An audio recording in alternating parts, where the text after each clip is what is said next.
Welcome back, everybody, once again with the Excellence Mid-League Tuesday night special between Catalyst Frost and Drift Esports. Doctor and Loud Thoughts back on the desk together. And Loud Thoughts, that was a bit of an interesting game. Lots of things to talk about, lots of things to dissect. So, I mean, just hit me with your first thoughts. Well, it was a super exciting game for one. I love when we have games like this that are kind of a back and forth, that it's not a one-side stomp from either side of the team. Starting off early with a lead for Frost, 2-0 on their top lane. Jax, he ends up getting shut down, and then he sat on 2-on-1 for a while, really kind of starting off the game strong for a team that's running all these kind of scaling picks, the Twitch, the Jax. You know, Hecarim wants to get that Trinity Force as soon as possible, and then he can start building Pinky to survive these team fights. But then Catalyst was able to find a bunch of great team fights for themselves. It was super amazing to watch them pull out a super strong lead. They were starting to run away with the game, and just when you thought that Catalyst was going to, pull the trigger on this one, end it out, brought back by Drift, doing a fantastic job finding just a couple of team fights to throw Frost off their game, and then they're able to bring it all back. The Jax got enough items underneath his belt, the Twitch started popping off, and so the back and forth always super interesting to see. Yeah, I mean, the Jax in and of itself, so back and forth, like you said, able to pick up that first couple kills. And typically, if your Jax starts 2-0, like pre-10 minutes, you're like, all right, done and dusted, moving on to the next game, no problem. But they were able to shut it down pretty effectively, and with how the bottom lane was going, we were starting to get a little bit concerned about the Twitch, maybe not being able to pull their own weight. But, I mean, the first team fight where it really started to go awry was that third dragon, when Rava teleports into no man's land just to have tea, I guess, with the enemy top lane. Yeah, and he gets caught out super far behind enemy lines. No teammates there to help back him up. We end up seeing an Otter coming in from all the way downtown, booking it and using the Stormbringer just to try and save Raven. So both of them go down in a 2v4, 2v5 attempt. Fortunately for Drift, they were able to pick up the dragon for themselves there in that situation, but just wasn't able to translate into anything further because they continue to take kind of these poor team fights, getting the shutdowns into the pocket of the Jax, into the pocket of the Twitch, where they're able to pick up a couple more, at least components for themselves and really start working towards the second and third items, meant that the team fighting potential started to really pop off. Orianna, Hecarim, Twitch, those combos, the combo of all those ultimates together is going to absolutely shred a team when they're not prepared for it. Yeah, and I think a lot of it almost comes down to the lack of utilization of the Galio ultimate, right? Like we saw Rava actually being first man in a lot of times, which on the Galio is not exactly what you want, especially when you are these squishy AP Galios. You want to be the secondary in. Let your tank Volibear, be the front line, be the, initial engage. And the times when they did that worked great. And so as we head into draft, we are going to be able to see if they decide to go for the same route. It does look like the teams have swapped sides. So it'll be Catalyst Frost on the blue and Drift on the red. So now they get the full counter pick. Yeah, it's not just a misuse of the Galio, it's kind of just a missed execution of the entire team composition. I think that the Rakan could have also been used a little bit better, but as you mentioned, popping into this pick and ban, we do see the Rek'Sai already being banned out once again by Frost, and an immediate Senna answer coming out by Drift. Yeah, the Senna ban is kind of interesting to me. It does signal to me that Drift just simply doesn't want to play it, especially now that they've banned it on blue and red. I do like the Galio ban away. It does, again, signal Frost not willing to pick it as their first pick and don't want to give it over to Drift. So, I mean, lots of interesting interactions already as we head into the second draft. Yeah, and you have to start asking, though, what is it going to leave open and available for Frost here? We were talking about this Samira a little bit. I would love to see that being played here. I don't know if it's necessarily first pick worthy, but I do think that it is something to be feared by either one of these teams. If a Samira can pop off, she's still extremely powerful for an AD carry, especially for the side of Drift Esports that tends to play around their bot lane. We've seen their AD carry get some real good pop-off games, so it is going to be the Graves being banned out. Vladimir wants some more being put on the chopping block, and it looks like Olaf will be joining the chopping block as well by Drift Esports as we finish up our ban phase, and Lucian is going to be the first lock-in. Yeah, this is something that Frost had actually banned away in game one on red side, not willing to give it over. Gonna pick it up first pick, and it is flexible. We have seen it mid, top, and as the main AD carry. But I think 9 times out of 10, you can almost assume it's going to be going to the mid lane. And it does kind of invalidate some of those current meta picks like the Syndra or the Twisted Fate. And Drift is going to be the ones to pick up this Hecarim. Yeah, the Hecarim will be finally locked in for Drift Esports. You got to get the pony himself, the master of speed for Drift Esports out here. I would like to see Drift this time pick up the Shen combo alongside this Hecarim. It is such a powerful combo after all. Being able to use that Stand United alongside the onslaught of Shadows really sets up Hecarim to make some very aggressive early game dives or early game ganks work out where normally he wouldn't, and getting him snowballing with the help of a Shen on the top lane would absolutely be beneficial for Drift here. Leona, however, will be their lock-in, so it's going to be the support picked up for the side of Drift, as it looks like Thresh is going to be answered in return. And this is very interesting to me because I've been talking to a couple different analysts, namely Zephyr from Heavy League on the XLN3 podcast this week, where we talked about support counter picks and how we're seeing teams actually, in the professional sense, hold them towards the end of the draft to try and make sure that your AD carry has a really strong lane that they can scale up through. And when you pick them first or second, like we do here, it opens yourself up for a decently hard, if not outright hard counter. And talk about countering Samira. Yes. I am so excited to see a Samira here. I don't know if this is the first Samira that we've seen in XLNC. I know that it's the first Samira that we've seen on stream at least, and I'm super excited for this AD carry pick. I know I'm going to get flamed again by Valley in chat, but that's okay.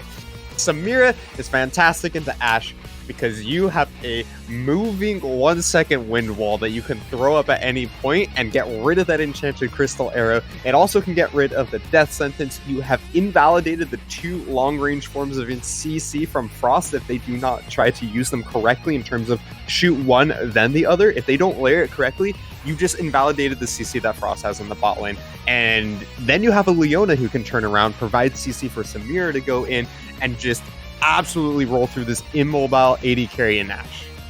Yeah, and I mean, Volatile was one of the very bright shining lights on Drift in Game 1. You know, was at one point a pretty solid 7-2, 7-3-ish, thanks to a little bit of an overzealous series of events. And on the Samira, if you can get that kind of lead, like get a 7-kill lead over your opponent, you're lights out. Like, you are the AD Katarina with crit and lifesteal, and you do so much damage that you really take over, and you're already invalidating, you know, the culling, the enchanted coastal arrow, the death sentence like you're talking about. And so I feel I really like Frost adjusting to that and being like, all right, we're gonna pick stuff that you can't win wall, you know, in the Storm and the Stinger. Yeah, I'm loving these adaptations coming in from Frost here. The Skarner has been something they've picked up and played before, and then picking up a Ken in the top lane, providing a source of AP damage for your team as well is huge for Frost here. That way, Drift doesn't get the easy itemization advantage. Set was locked in for the side of Drift, so they have even more wombo combo coming in here. You have the Hecarim, the Leona, the Set, all the CC providing frontline for the side of Drift, as it looks like Mordekaiser is going to be the final lock-in for Drift, and I'm honestly not too sure how I feel about that one. It's an interesting pick, but how is it going to do with the Lucian? So I'm thinking it's Lucian mid. Wait, hold on. What did this draft? This draft got away from me. I think that's a Mordekaiser mid set top. Or it could be a set mid Mordekaiser top, but what does a Mordekaiser do into either one of these ranged matchups is my question. I think what do either of them really do? So I'm gonna make my prediction now. It is gonna be the mid lane set going full tank, because it can really invalidate a lot of, you know, these burstier matchups in regards to the mid lane, and it's gonna have so much of a better time than the Mordekaiser in the mid lane, because Mordekaiser, while also being very immobile, isn't going to be building like Ninja Tabby shoulder first items like the set can. You know, Mordekaiser would have to go into, you know, the Seeker's Arm Guard first item, which can really delay the rest of the build path there.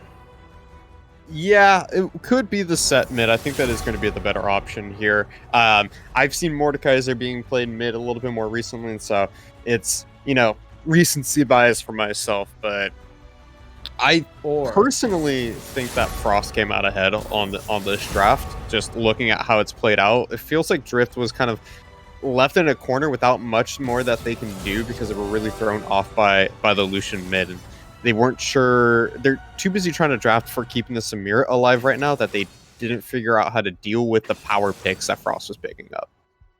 So now so imagine if it's actually Hecarim top set jungle.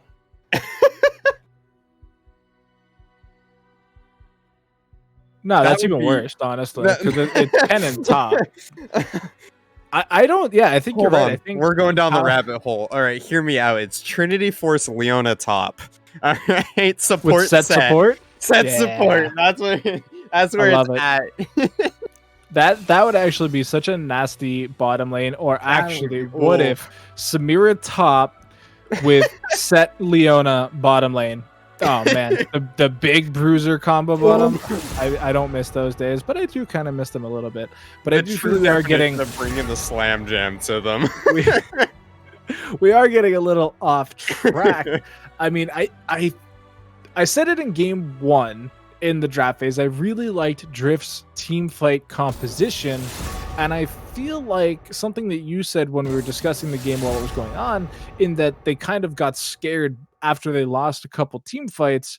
I feel like this draft from Drift is almost in response to that. We're like, all right, we lost with our team fight composition. Let's go for real comfort picks. Yeah, a lot of these picks are probably going to be something that's more about giving each individual something that they want to play or something that they feel powerful on. So, you know, especially considering that the Mordekaiser and the Set were both ready and available counter picks for the side of Drift Esports here.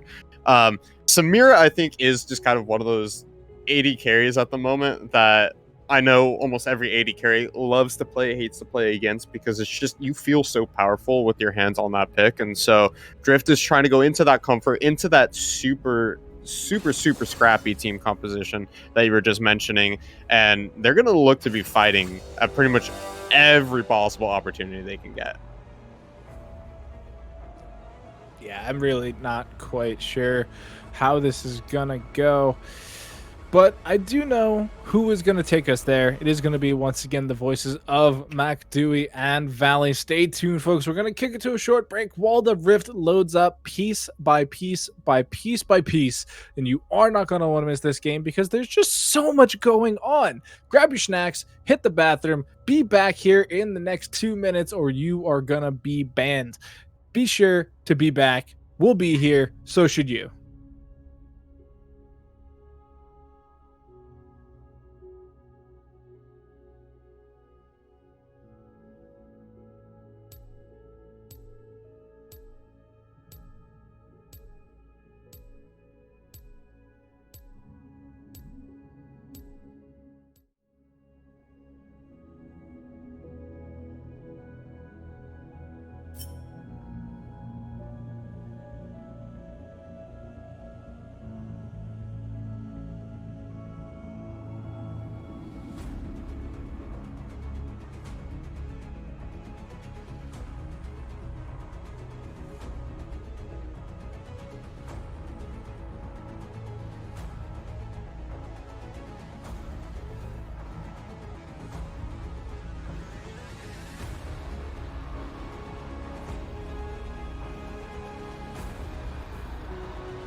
Hello, Summoners. Welcome back to XLNC Esports, where we are continuing on our Week 3 action of the Mid-League with our best-of-3 series between Drift Esports and Catalyst Frost Valley. Our first match was a banger between these two teams looking to set themselves apart from the pack here. Catalyst Frost trying to move to 3-0 to start off their Mid-League split here, as Drift Esports trying to not go in the negative. They're sitting at 1-1 right now.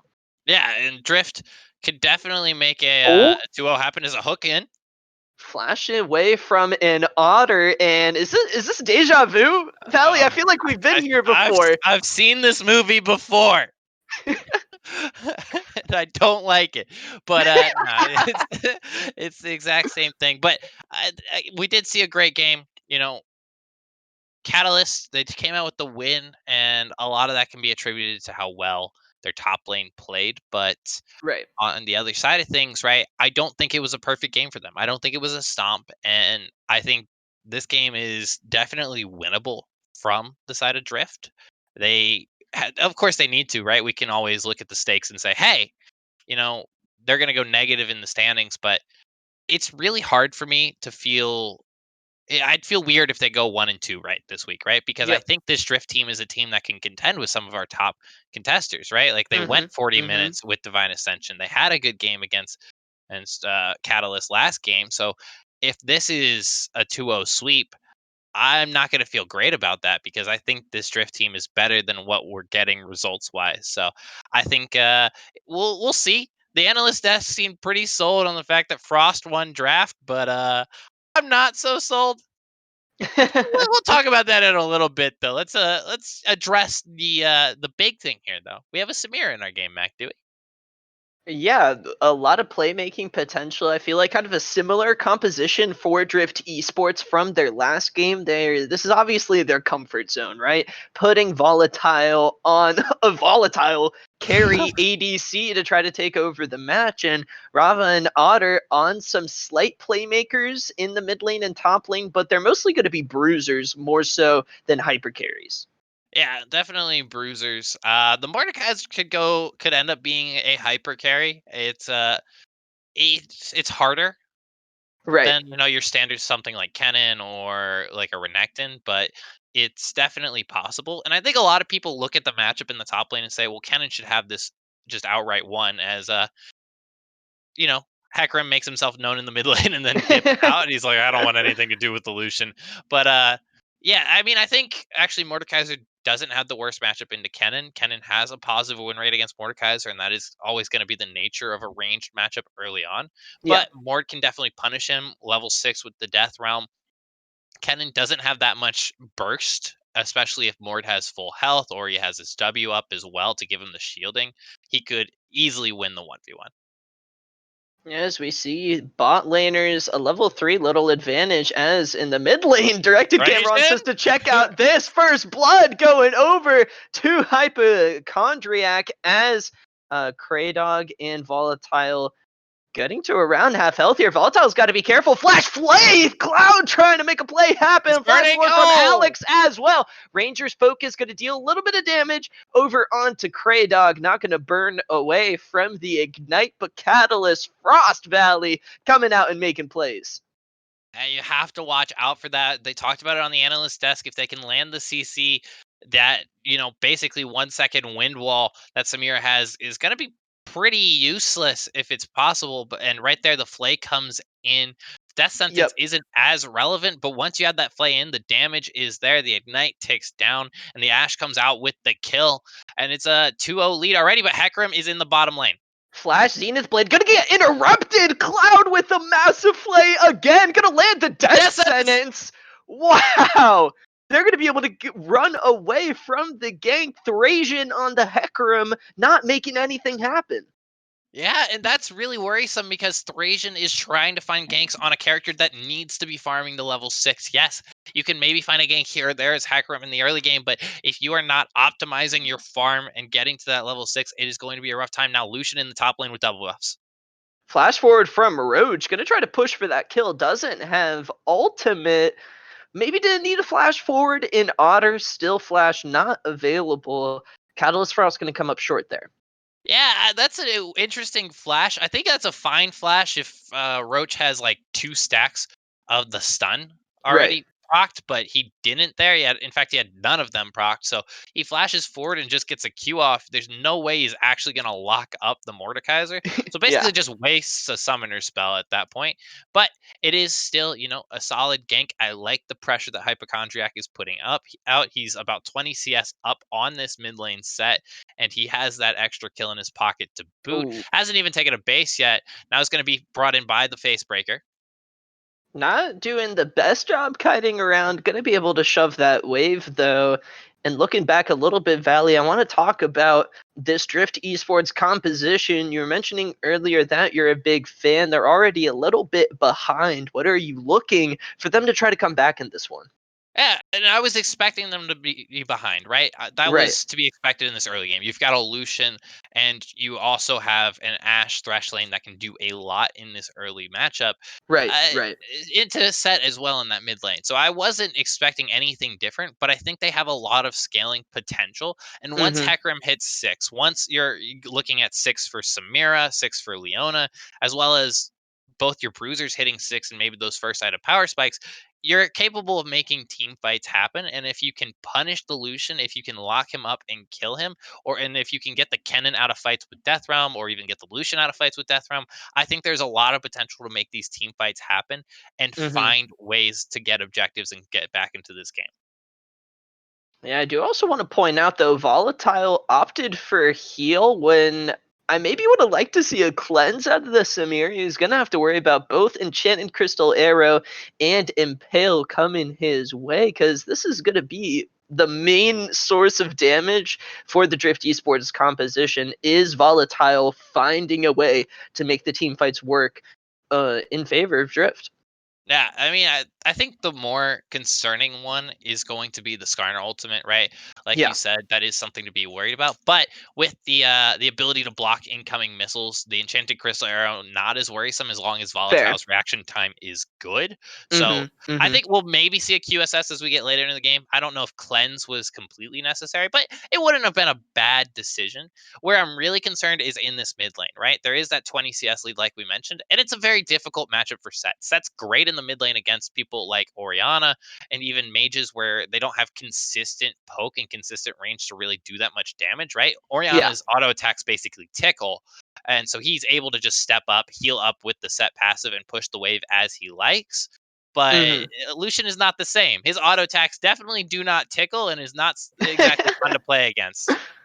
Is going for the mana immune option. Not going to be spiking in power just yet. That's going to come around the 15 to 20 minute mark. Much more likely the 20 minute mark side of that interval. Pref carry in the chat. I see correcting me a little bit there. I appreciate it. You can't actually cleanse the Skarner ult. Might be a little sad if you try to. It As is a Facebreaker. suppression. The relentless pursuit is going to be used there to get out of the haymaker. Culling going to come out. Rava just going to be able to run away from it though. Is Spoody enough to get out of that one? Yeah, did have to burn the heal just to stay alive, but isn't going to die to the Lucian, which is always a positive. Going back to your point about the Manamune, I actually think Manamune is ridiculously overpowered on Lucian. The fact Right, that a right. character that is supposed to just be so strong in this early game loses really no damage from his early game by going tier and then gets to scale even better into the mid to late game is Hmm. absolutely ridiculous. Like, that should not be a thing. Riot, delete tier from the game, please. I don't want to see it ever again. Um, but it's absolutely ridiculous, and this Lucian is going to be feeling very good about himself for a long time. And something that Yeah. there is to be worried about is the side lane pressure, because Mordekaiser needs to get ahead if he wants to have a chance against Lucian in a side lane. And I don't know if that's going to happen given the game state right now. So we'll have Hmm. to wait and see. Not a lot going on, not a lot of objectives happening. Rift Herald should be spawning pretty soon. But overall, we are just vibing in this bottom lane. We'll see if we actually ever see any sort of engage or fighting anytime soon. But hey, I'm fine to sit back and relax, just vibe with the people in the chat. Yeah, we do see a lot of armor going to be trying to pick up for the set already too. Cloth armor is going to be working his way towards a Sunfire Cape to maybe try to stop the onslaught that is going to be Hypochondriac Solution. Picking up a blue buff with the Tear of the Goddess is going to be feeling very good. We do see Thracian on the Hecarim is level 6, same with Red Skarner, and really we'll be looking for these junglers to get onto the map ASAP. Yeah, well, I'm expecting to see Skarner look for a gank pretty soon. He's hovering around mid lane, and we're seeing both junglers kind of collapse into this area right now. Both no vision. Thracian's going to be the one to pull the trigger first. Onslaught of Shadow is going to fear back. Here comes the showstopper as well. Hypochondriac going to use the culling here, dealing so much damage to Thracian. The charge coming forth, but the kill going over to the Lucian, and Pale used to try to buy some time. Hypochondriac just so low. He wants to try to navigate this as best he can. Stun coming through for Red. This is a Conqueror. Skarner going to be dealing so much damage, but the Haymaker is going to finish off Hypochondriac. The flash hook just not there. Why, Hypochondriac? Why? You could have walked away with a kill and called it a day. Instead, he dashes back into the face breaker. The Haymaker does all the work at the end, and what looked like a beautiful counter gank from the Skarner ends up locking up Thracian with the stun long enough that the Lucian can burst him down. If he doesn't get stunned up there, you're probably seeing Hypochondriac and then Red both falling in that 2v2. So, honestly, that's a pretty solid turnout if you're the side of Drift. You're happy with that 1-for-1 any day of the week, especially since you were quicker out on the map. This Infernal Drake will go your way. And I wanted to talk a little bit about wards and vision before that fight happened, but Yeah. we did get to see that fight. I like that we're seeing the mid 2v2. You said it right before it happened. These junglers need to be on the map. They need to be making plays happen. And I'm hoping that we see no delay from the Hecarim on the Trinity Force. They need that power Mm-hmm. spike from their jungler.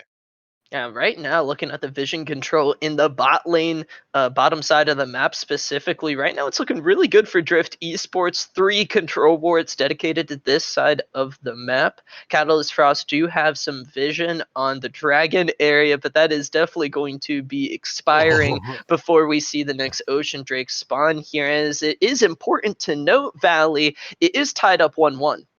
It is tied up 1-1. So again, no early souls, no extra pressure being exerted by one team or the other, putting the other team on a timer. And that's pretty good. If you're Drift, you're very happy with that. A lot of your team scales really well. Samira Yep. scales great. So does Mordekaiser. And you're trying to buy yourself some time, right? Of course, Skarner's great, but he doesn't really offer that much value except for his Impale in that later game. Same with Ashe. She's great for enchanting Crystal Arrow and she can do some damage, but she's not going to be a hyper carry in these team fights. And so I'm Ooh, really Death Realm excited. Death being Realm. used in the top lane. Roach is going to try to rush away here, but the mace is coming down. The Lightning Storm not going to stun up Thracian immediately because of the Death Realm, and OG Roach gets taken down in the top lane. And that's exactly what I was talking about earlier in the game. You're saying, hey, it's a ranged matchup versus a melee matchup. You should be seeing Kennen just demolish this Mordekaiser, but that's not the case. Mordekaiser can pull Kennen in, can really punish him very easily. And when you get that Death Realm onto the Kennen, you see that Roach use the initial stun and then use the Oh, ultimate. Now we're going to see something in the jungle, so I'll delay my point. Solar Flare used there, but it's Hypochondriac that's getting so Oh, locked down from downtown. Alex is going to try to have an impact on that fight, but it's just not there for Catalyst Frost, and things starting to drift the way of Drift Esports. yeah, just some sloppy macro, which is the same thing we saw last game from the side of Catalyst. They get caught out in rivers, caught out in side lanes a little bit more than they should, and that comes down to vision control. Drift has been the masters of vision control throughout the series, despite losing game one. They have looked very strong as far as their warding goes and their punishing of overstepping. And Yeah. I like that Hypochondriac wanted to help his jungler, but he didn't have the priority, he didn't have the angle, and he ends up getting punished very nicely. So credit where credit is due. Drift finding the punishes. The Hecarim is in all these fights. Thracian is everywhere on the map right now. He finds the kill with Roach in the top lane. He finds the kill in the bottom lane onto the mid laner, and Drift are Ooh. fighting their way back into this game. Yeah, the deficit in the mid lane not as bad at the moment. I do want to take a moment to shout out Mitt for subscribing with his Prime. We really appreciate the support to help keep our leagues going. Mid league, heavy league on Thursday nights, I believe, right, Valley? We got plenty of XLNC Esports action getting churned out. As potentially in the top lane, Red's looking to make a play happen. Does have his ultimate available. No flash though. And an Death Otter Realm is just down. actually going to use the Death Realm here. Roach isn't able to help out just yet. Red's got to be careful taking on this Mordekaiser and Honor level 11, 2 levels up on the Skarner there, and that's a bit of a failed gank. They may be able to try to turn it around, though, make it a little bit worth by picking up this Rift Herald, though. And that's the power of Mordekaiser, though, right? You put him on a weak side top lane and you say, hey, just play to survive. They're going to try and dive you. Well, once you have level 6, you just death realm someone and they can't dive you anymore. They can't easily gank you anymore. You have summoners on top of that. Great. And we see an actually interesting build coming in the top lane for the Mordekaiser. He goes Proto Belt instead of your standard Leandries. And that's going to give him a little bit more escapability as well. It's a cheaper build. It gives him less potential to get punished by Right. red. And I like this a lot, actually. So, an Otter playing his role to perfection. He's weak side top Mordekaiser. He knows that Roach really can't kill him 1v1 anymore. Mm-hmm. Now that he's gotten that kill, he's gotten Merc Treads online. So, he's playing very safe and he's playing very standard.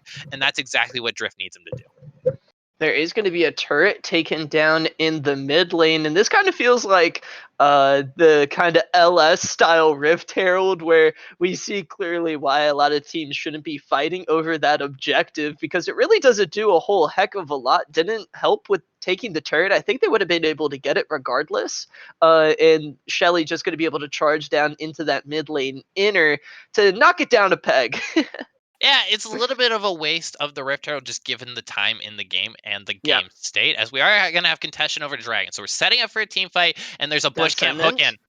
Teleports coming in from both top laners. Onslaught of Shadows Flare. into the back line here. Alex in such a terrible position here. Rose trying to find the CC Volatile. onto Volatile. Both of these ADCs still alive as we see Red close to taken down here. There's so much fighting on the map here. Hypochondriac going to use the culling to try to knock down some members. Rava missing the facebreaker there. Another death sentence getting landed. Cloud, the sniper here, finding another kill onto an Otter. Hypochondriac with the relentless pursuit forward. Volatile still alive, though. Manages to find one there, but not another. Double kill going over to Hypochondriac as the Impale is going to come through and finish off the rest of Drift Esports. That's an ace going over to Catalyst Frost. That's a really well done ace. They separate Drift apart and they say, hey, we know that you are going to struggle to fight us if you don't have the support from your team. Volatile can't do much in that engagement. The Death Realm is only so useful, isn't even up when that fight starts. And they separate Frost out. Catalyst focuses down the right members. And yeah, it's still 2 given back to this set, but it is a tank set. So you're okay giving over some of those kills. He's just going to be a little bit extra tanky. He has the Sunfire Cape, the Giant's Belt, but you're happy those kills didn't go onto Samira, Hecarim, or Mordekaiser, and you pick up the Dragon as well. Catalyst feeling very good about that fight. Yeah, seeing the thoughts from Twitch chat as well. The Thresh Lantern there, Valley, to get Hypochondriac away from the entire Drift Esports team was huge. Cloud landing 2 very important death sentences there, and I feel like the Drift Esports engage was a little bit off. They were fighting all over the place, and I feel like it, while it could potentially benefit them, Volatile never found a way into the fight. Yeah, and there wasn't really a setup there from the side of Drift. It didn't feel as though they really understood what they wanted to do. They didn't have priority in the lanes. They weren't the first ones to the objective, and that meant they couldn't get the vision control down and the positioning they wanted to really make that fight happen for them. And that Right. meant Hypochondriac was free to fire, and so was Alex. Again, nicely played by Cloud on the Thresh in that fight, but I think if you're maybe seeing a little bit more evenly positioned fight, that maybe goes a bit different for Drift. So we'll have to wait and see as we hit a little bit of a lull state. Baron will be spawning in about a minute, but I don't think we're going to see too much early fighting over Baron. I'm not expecting like a 20-minute Baron here. But again, both teams just waiting to get those power spikes online. We've seen the first roll of items come through. Now we're just waiting on the second roll of items. Interestingly enough, we're seeing Essence Reaver and Manamune for the Lucian here. Gonna be a little bit of a lot of damage, really. The man immune not gonna be coming online for just a little bit. Is at 577 out of 750 there. So still some time before Catalyst Froster still feeling completely online. We'll have to also watch for Roach's Solar Flare? Zonya's Hourglass come in. Volatile wanting to dash into this fight. The Inferno ready to be triggered here. He's gonna let loose. Cloud getting so low, not taken down just yet. Kraydog is gonna finish him. Volatile? Volatile really low here. Volatile dies under the turret. In Drift Esports, it looked so good for just a moment, but Catalyst Frost get a little bit on the back. Yeah, Cloud hits a beautiful death sentence onto Volatile and ends up keeping him locked up under tower long enough for them to get a trade kill back, a 2-for-1. It's still going to be a positive net outcome for the side of Drift, but like you Right. said, a little bit given back. Now a dive in the top lane, but Death Realm.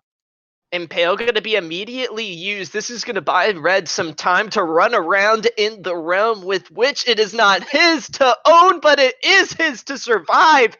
As an Otter does get taken down here. Rava trying to stop the show, though. Drift Esports not making a lot happen, though. Enchanted Crystal Arrow almost takes down Rava, or not takes him down, hits him at least a little bit. Turret does go over to Catalyst Frost as they're extending the gold lead here, Valley. They've got 4,000 in the green. Yeah, and an Otter makes a critical error there. He thinks, Rava's going to be here a little bit sooner, has the ghost, is going to come up and get to me. And so he walks towards him after the Impale comes through in the Death Realm, instead of walking back towards his tower where he might have been a little bit safer and maybe they trade out one kill there. Instead, it Right. is a 1-for-0. The tower falls. It's 3 towers to nothing, and it could soon be 4. Kraydog has a flank here. I don't know if they actually want this fight, though. Volatile does get hooked here, but the Solar Flare is going to interrupt things just a little bit. Volatile trying to get those style points up is going to dash in and find the Inferno trigger. Alex is getting melted. Alex is going to be taken down there, Valley, as that just is one kill going over for Drift Esports. What are they going to be able to get out of it? Dragon spawns in 52. Yeah, Dragon spawns in 52. You've got, again, only one item. You've got a second item on Mordekaiser, so you're feeling pretty good about that. And you Right. have priority in this bottom lane to at least get vision control. Sadly, still not able to knock down any towers or other objectives. But if they're able to get this Drake, they can, again, buy themselves time, give themselves some pressure on the map to get to those second, third items for that Samira, for that Mordekaiser, for them to be able to carry. And maybe we see a fight. Oh, the Zenith Blade Ooh. almost landing there onto Hypochondriac. That was a blind Zenith Blade, but we do Oh! see a flash forward from Rava. Onslaught of Shadow is going to land onto Hypochondriac, interrupts the culling. Not a lot of armor, though, on this Hecarim, and the level advantage for Hypochondriac going to mean Thrasian gets sent down below half HP. Cloud looking for a potential pick here once again, trying to find the death sentence onto some high-priority targets. Is going to land it onto Rava. Enchanted Crystal Arrow onto Rava as Solar well. Flare? Solar Flare coming in. Showstopper into the back line. Rava getting a big haymaker out, and Cloud has been taken down. Volatile does get the style points. Here comes the Inferno trigger. Red, though, finding a way to make that kill happen. Hypochondriac gonna try to relentless pursuit away. It's a double gets kill. He another does find it. And Otter, meanwhile, the top laners still mercilessly fighting each other here. And Otter trying to find that pesky Yordle, a way to send him back to base, but the Lightning Rush is going to come out. Roach is going to be able to get out. The Dragon Control, though, is in favor of Drift Esports. That fight is just absolute chaos. You think, okay, the death sentence comes in, they're looking pretty good. Then the solar flare locks up a bunch of people. They push Red out of the fight as soon as Alex and Cloud fall, and they say, all right, Hypochondriac's gonna die. But then he trades a second one back somehow. Now we've got TPs coming in. The jungler is still here. This Drake is still contested, and Roach wants a fight. Hextech Protobelt forward here, but Kraydog with the stun. Rava coming in with a huge face breaker as well, and that's going to melt some faces as Roach gets taken down. Another teleport coming in. Hypochondriac going to have to dash away from this one, though, Valley. Doesn't want anything to do with the Drift Esports lineup at the moment. Dragon is going to be started here, excuse me. Alex trying to reduce some of the vision Drift Esports have available. Cloud looking for potential hook here, maybe a miracle steal, is going to throw it out, but the smite comes down, and Drift Esports, even the Dragon score, it's 2-2. Yeah, and that's actually insane value in that fight for Drift Esports. Yes, they're still down in this game, but it's not so far behind that they aren't able to take fights. They aren't able to get kills, and they are able to get the dragon, and they also get 2 TPs out from the side of Catalyst. So they have a lot of side lane pressure if they want to use it, especially with Mordekaiser being able to teleport it. Yeah, at the moment we see the bot lane turret not going to get picked up by Hypochondriac himself. He's going to let the minions do the dirty work as the entire wave is going to be caught by Rava, who in the set mid doesn't have teleport available. Kraydog getting hit by the Enchanted Crystal arrow. This could be a pick for the side of Catalyst Frost. Death Sentence going to be a zoning Q there as Kraydog just gets obliterated by the Rangers' focus, looking like Thousand Pierced Volley Bear after that one. Yeah, he had a lot of arrows sticking out of him, and now they're going to start up the Baron. They definitely can burn it down, but we'll see if they actually take it. A fight definitely can start up here. Hypochondriac does land a little bit of the culling damage onto Volatile, as we do see Catalyst Frost getting Baron Nashor down to half HP. They have no Leona engaged for this fight. Rava looking to change things, though. Maybe a Have to start showstopper something. into the backline could make it. They're all grouped up here, but the Lightning Storm coming through. Rhodes trying to do so much damage. Rava wants to take him out of the fight, but there's just no follow-up for the showstopper. Drift Esports wanting to run away. Maybe Thrasian can come up big for his team here. Maybe looking for the Miracle Steal. Going to be zoned off by Hypochondriac. Going to take a little bit of damage there. Manamune is online for this Lucian. He's going to be met, though, with the Leona. Kraydog coming out of nowhere. Gets the shutdown gold. No kill getting over to the horse. It is Baron Nashor, though, Valley, going over to Catalyst Frost. Yeah, they pick up the Baron. I like the decisiveness that we're seeing from Catalyst Frost in this fight. You see that once they got the pick, they're like, well, we can take a fight pretty easily. And a big mistake from an Otter there. He steps up first. He cannot be your engage because if he gets death sentence, CC'd, whatever, he does not have the ability to really sustain himself without the death realm. He wants to be taking those one-on-ones, pulling people out of fights. Instead, he gets burst and deleted, and that means Roach is able to just find a massive maelstrom and just delete this squad for Drift. It's going to be potentially hard for Drift Esports to come back in this one, but Valley, I think we may have learned our lesson from our first match of this series. Just because Baron Nashor was taken down, there's still a lot of execution to come through for Catalyst Frost. So we do see, looking at the items for just a moment here, big item completions for Hypochondriac. Huge item completions as he picks up the Infinity Edge. He's going to have a lot of burst damage on this Lucian. He is only 6, 5, and 5, right? He's not as fed as you maybe would want your Lucian to be, but he's Sure. still relevant in these fights. He does a ton of damage. We're starting to see a little bit more armor come in, especially for Thrasian. But will it be enough, right? There's some tanks Right. on the side of Drift, but they also only have 2 items on their Samira. They have a Mordekaiser that is getting deleted because he doesn't have any armor. He went itemizing full anti-AP. He wants to deal with Kennen and Kennen alone. And there's still no QSS tax. There's still no Mikhail's Crucible. Nothing to really deny this Skarner from getting free impales. He is 4-0-5, and Red has quietly been the biggest impact of this game so far for Right. me. Yeah, now the dragon going to be spawning here within the next minute. Rava wants to try to start something. Going to get hit by the death sentence there. Going to try to find a huge haymaker. Just a big shield, though. Looking to try to just get out of this one. Red with a potential flank, though, has Dead Man's plate completed for some additional move speed. A recall being trailed by Kraydog, maybe a little out of position. Gonna be forced to burn the flash as Rava just trying to run away. Gonna avoid the death sentence, but gets hit by the Enchanted Crystal Arrow. Flay gonna be used as well. The Showstopper not gonna be enough. Can still get hit when you're doing your cool wrestling move there as he gets taken down right before the objective. It's a very interesting position there from Drift. Instead of trying to push out from the side of their jungle and get priority over this middle lane, they try to find an engage. They get denied, and then they're backing in weird spots. Kraydog has to flash. That's a big mistake to be backing in that situation. Yep. And then the Enchanted Crystal Arrow is just free onto Rava. He gets punished, and it's going to be a free Drake. I don't think there's any realistic way that you can contest this if you're the side of Drift. You give them the Drake, you say, okay, you can be at Soul Point. We'll fight you in 5 minutes when we feel like, you're actually going to be more of a threat to us. There was not a lot of value gained from the Baron, though. I do want to mention there was very little value gained from Baron buff for the side of Catalyst, and that's a little bit disappointing. Those are some of those macro mistakes they could get punished on later on, is now they're finding the Mordekaiser. Culling going to be canceled there. As Valley, we do see Volatile picking up a QSS. Twitch chat helping us out, probably thinking how these casters got into the booth here. As Death Sentence does land onto Rava, Drift Esports wanting to look for a fight around this inner turret.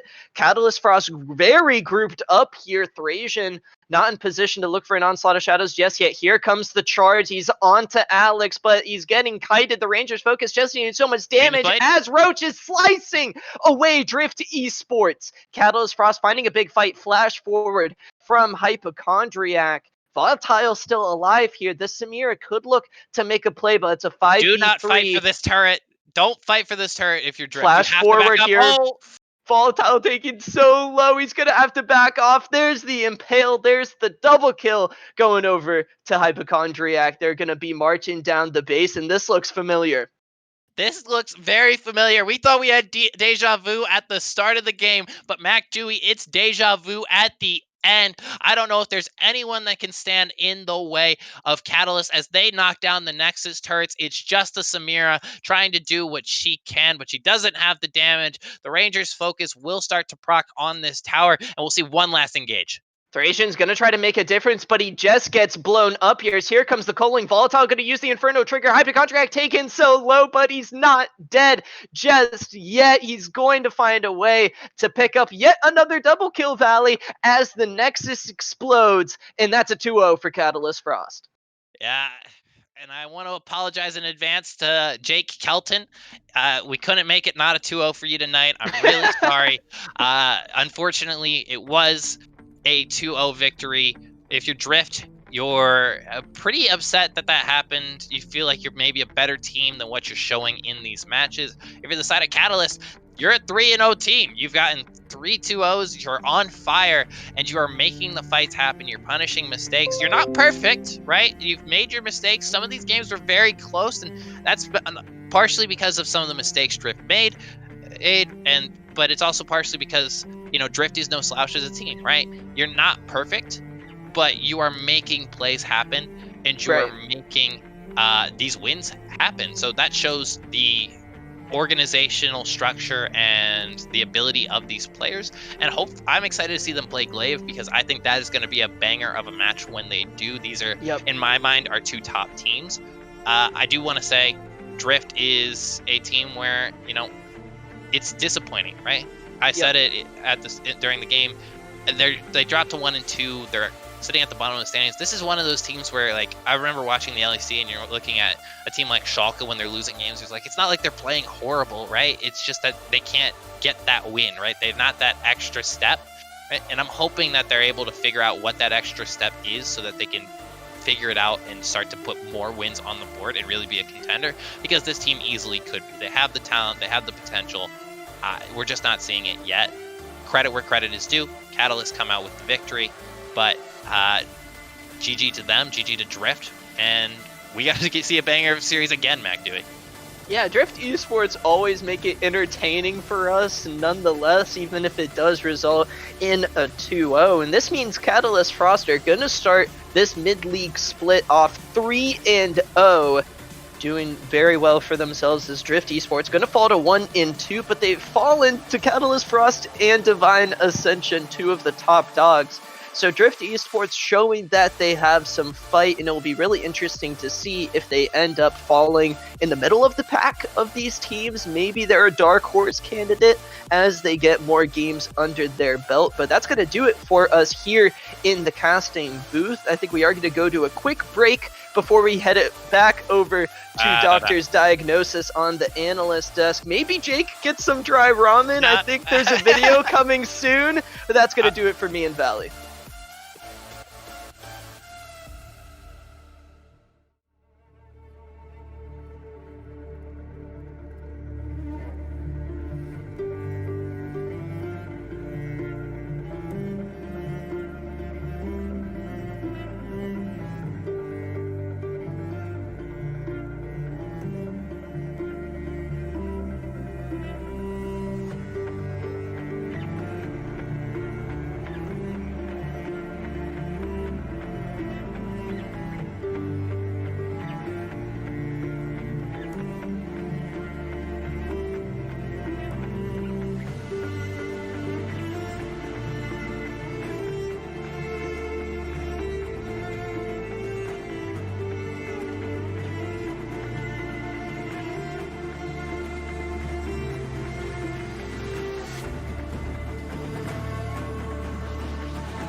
in your arms, and these feelings start to change. One look into your eyes, and I'm floating far away.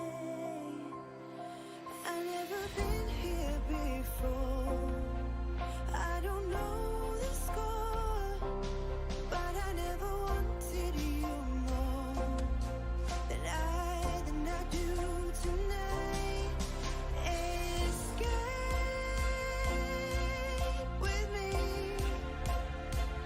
Will you escape with me? And we'll start brand new.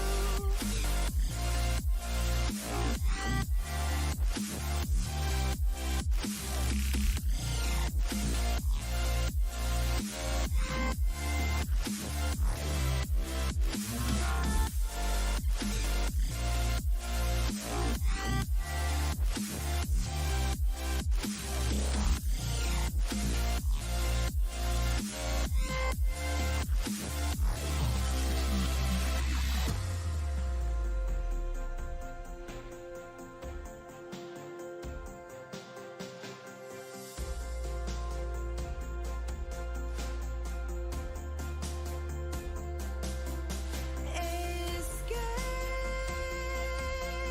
with me. Will you escape with me? And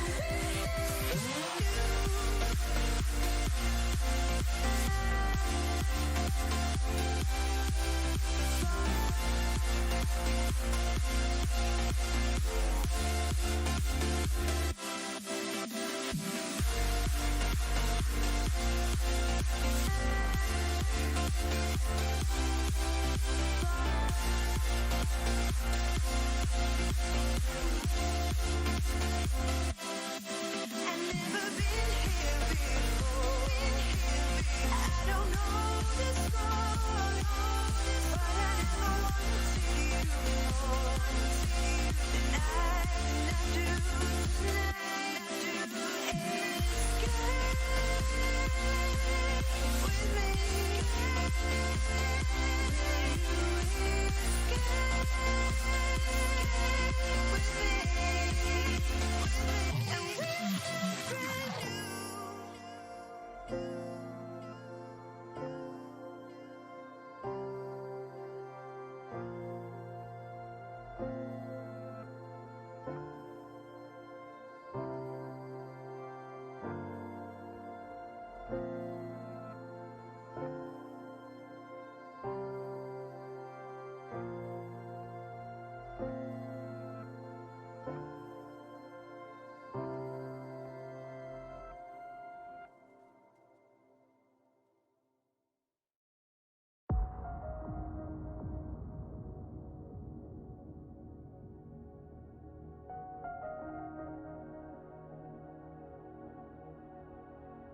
Welcome back, everybody, to another edition of the Tuesday Night Excellence Mid-League Series. Tonight, we did get to watch a fantastic stream between Drift and Catalyst Frost, and it was a 2-0 in favor of Catalyst Frost, I will admit. But it was pretty close. I would say it was pretty close. And I do have loud thoughts with me on the desk because I am Doctor. We're going to break it down a little bit here in that game too. Maybe try and figure out what seemed to happen. Yeah, and the series was definitely close. I think the first game was a little bit closer than the last, but Drift definitely did put up a fight in the second game of the series here. In particular, they were trying their best to deal with the powerful composition that was drafted by Catalyst Frost. It's difficult to deal with a solo lane Lucian, just because of how big of a lane bully he is, and so they did a fantastic job of not giving over too much to Catalyst Frost around the mid lane. The issue, though, came with the top lane pick, I think, personally. I know we kind of disagree on this. The Mordekaiser struggling versus the Kennen, they did have a couple of good team fights, but they ended up kind of creating this split composition for themselves with the Mordekaiser wanting to sit in the back, but then you have Set and Hecarim going super deep, and you kind of just leave Samira out in no man's land because there's no one there to defend her, and so it was a struggle for Drift to find a way to get the Samira into the team fights, which I think ultimately led to kind of their downfall in these later stages of the game.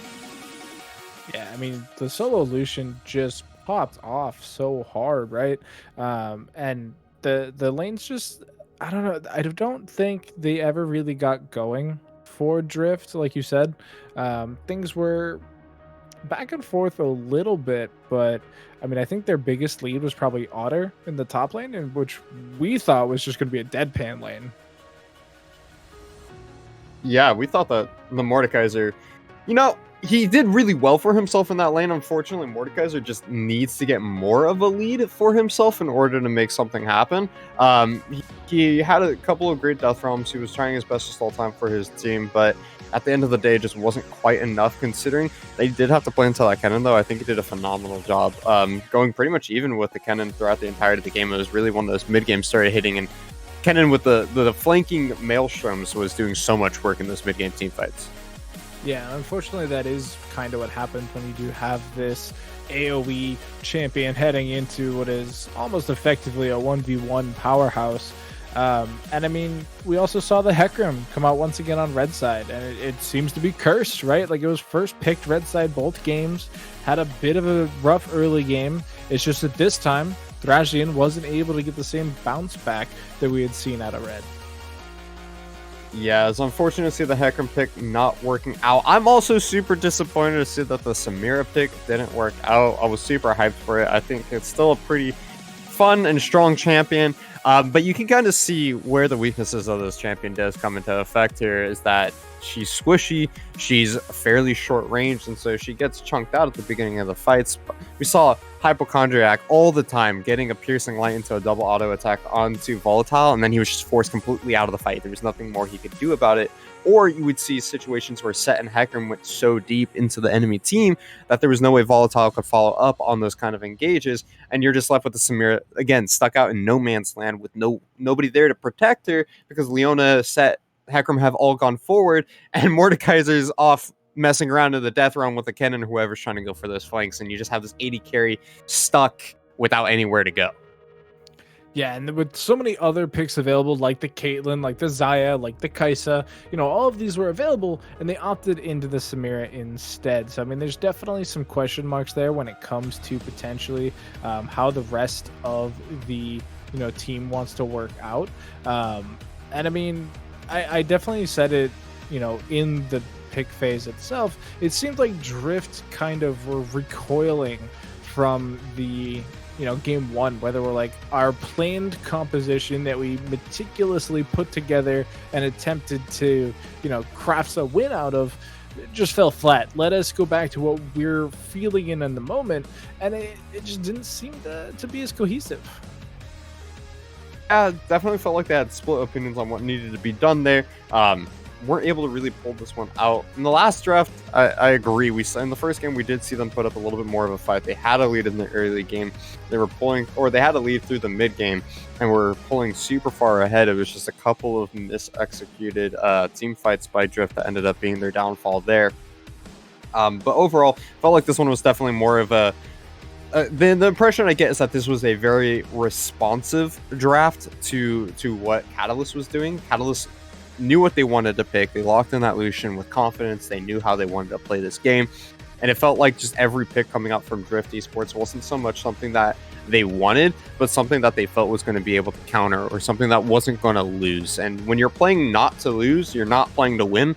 And that's a poor situation, a poor mentality to kind of be bringing into drafts. So hopefully next week we can see a little bit more aggressive drafting coming out from Drift, seeing them pick up something that, like, hey, this is our strong suits, this is how we play the game, and we're going to play for that. Yeah, and speaking of next week, we do still have some games left to be played this week. There were 2 reschedulings, and so those will be going down on Friday night. And so, before we do finally get to next week, we do have a couple more games. And as we head past that even further, we do have Catalyst Frost locking in a 3-0 scoreline already, and really starting to, put themselves in a conversation of, are they the best in the league? Do they have what it takes to keep and hold that #1 spot? It's going to be an interesting conversation for sure, because we do know that the other series that was played tonight, Glaive Black ended up 2-0ing their series as well versus the South Dakota Coyotes.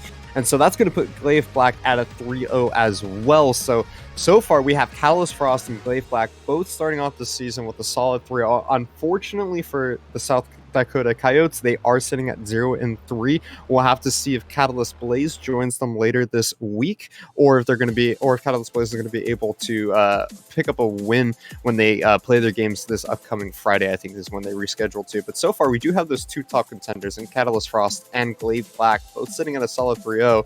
I'm going to be super excited if we ever get to see their series on stream. And so I am trying to find out when they actually play against each other, and it does look like never. Never. Yeah, actually, it is going to have to be towards November 10th is when we have Glaive Black versus Catalyst Frost. So, there's still a lot of time between now and then for these 2 teams to shake out the rest of, the league.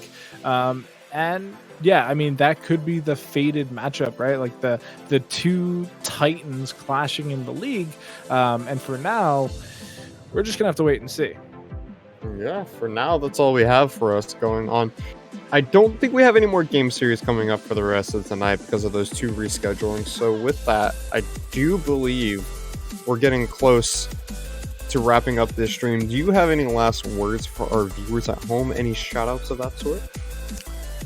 I only want to shout out the wonderful Twitch viewers. You guys have been so kind to us throughout the night by giving us your time, your eyes, and your attention span. And truly, we wouldn't be here without you. I do also want to thank our commentators for tonight, Ashley and Mac. Wonderful job on the desk, bringing us all that heated action. And Monocle, hanging out in the back seat, keeping us eyes glued to something to watch, making sure that you guys have something to watch. I want to thank you, Loud Thoughts, for joining me here on the analytical side of the night. And plus, XLNC, as always, for bringing the teams together for us to be able to actually talk about something for once. Yeah, it was super fun. And with that, I think it's a good night. And like Loud Thoughts said, folks, that's it for us tonight. We're going to go to bed because it's late here on the East Coast. And if you're not, head over on to the Twitch website, check out something, catch up on some TV. I can't do this anymore, Loud Thoughts. I'm going to end it here. Once again, thank you everybody for tuning in. Be sure to keep an eye out for Thursday night Heavy League, where there is a bit of some shenanigans